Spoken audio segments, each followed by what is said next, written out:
Ketika dua tokoh yang pernah memegang kendali pemerintahan saling melontarkan pandangan berbeda soal proyek kereta cepat Jakarta-Bandung, publik kembali tersadar bahwa proyek besar itu bukan sekadar soal rel dan kereta, tapi soal kekuasaan, gengsi, dan kebenaran yang lama ditutupi.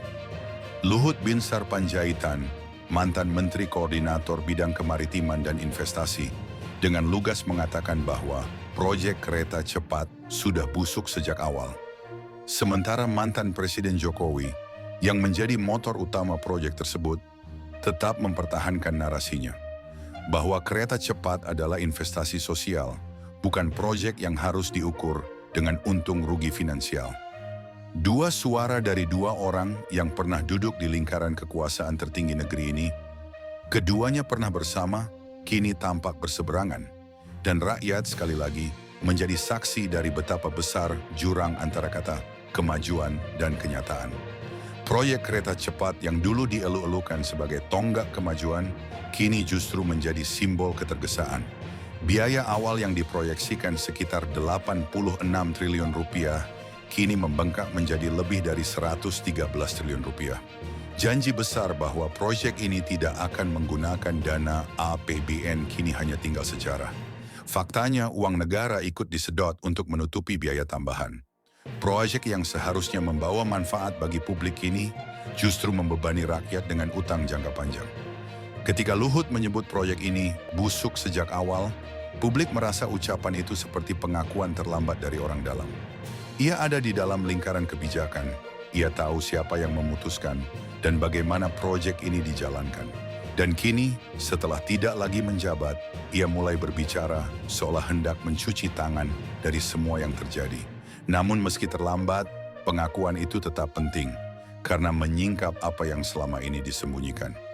Di sisi lain, Jokowi masih mempertahankan pembelaannya. Bagi mantan presiden itu, proyek kereta cepat adalah simbol kemajuan, bukti bahwa Indonesia mampu bersaing dengan negara maju. Ia menyebutnya investasi sosial, sebuah istilah yang terdengar mulia, tapi samar dalam makna. Apakah yang dimaksud investasi sosial adalah utang triliunan rupiah yang harus ditanggung rakyat? Ataukah proyek yang hanya bisa dinikmati segelintir orang karena harga tiketnya yang tinggi? Publik tidak lagi mudah diyakinkan dengan narasi indah. Mereka sudah melihat sendiri, proyek megah ini tidak menggerakkan ekonomi rakyat kecil, tidak menurunkan ongkos hidup, dan tidak menyentuh persoalan sosial sebagaimana dijanjikan. Yang tersisa hanyalah rasa kecewa, bahwa kebanggaan yang dijual ternyata hanyalah panggung pencitraan kekuasaan. Kini dua tokoh yang pernah bersekutu dalam kekuasaan itu saling berhadapan. Luhut seperti ingin berkata, "Aku sudah memperingatkan." Sementara Jokowi seperti menjawab, "Aku tetap yakin." Namun kebenaran tidak berpihak pada siapapun. Kebenaran berpihak pada data, dan data menunjukkan proyek ini gagal dari sisi perencanaan, pembiayaan, dan manfaat sosial. Kereta cepat memang melaju kencang, tapi beban utang negara melaju lebih cepat. Sementara rakyat yang tidak pernah dimintai pendapat harus menanggung akibat dari keputusan yang dulu disebut berani. Inilah cermin buram kekuasaan. Sebuah proyek yang lahir dari ambisi politik, dijalankan dengan kebanggaan semu, dan diakhiri dengan saling cuci tangan.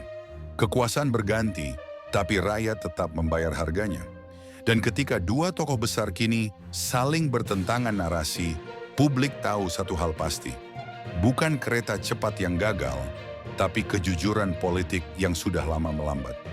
Kalau kalian juga merasa proyek ini bukan lagi kebanggaan, tapi beban yang ditumpuk di pundak rakyat kecil, tulis pendapat kalian di kolom komentar. Apakah kalian percaya pada Luhut yang mengakuinya busuk sejak awal? Atau pada Jokowi yang tetap menyebutnya investasi sosial?